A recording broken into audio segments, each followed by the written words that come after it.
Et on débute avec une très bonne nouvelle. Poheré Boutin Tétoumou est un meilleur apprenti de France en section en coiffure. Elle a remporté la médaille d'or en proposant un chignon de soirée très élaboré. Et vous allez le voir, à contexte particulier, préparation particulière, notre correspondante Solène Boissé a rencontré les candidates polynésiennes lors de leur dernier entraînement à Paris. Bon alors, ça va Poé? Oui, ça va.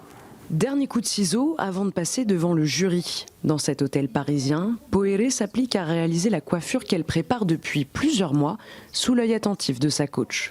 Rappelle-toi là, super bien lissé, d'accord? Et ensuite que ton chignon soit bien rond et que ça recouvre bien l'implantation. Ça a été dur de faire d'abord apprendre les bases d'un chignon, comme le crépage, le lissage. Mais bon, je suis bien entraînée. Depuis septembre, je m'entraîne, du coup, je reste confiante.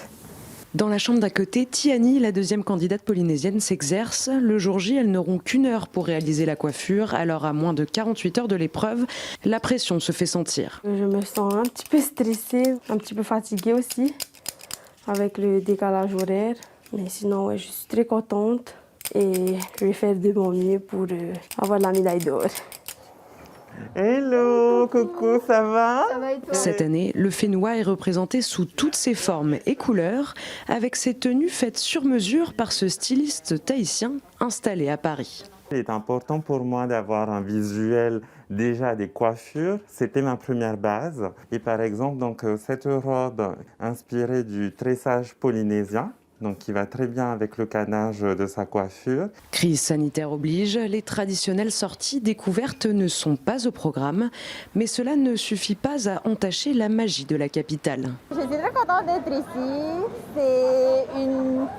On va dire que c'est une aventure, une première.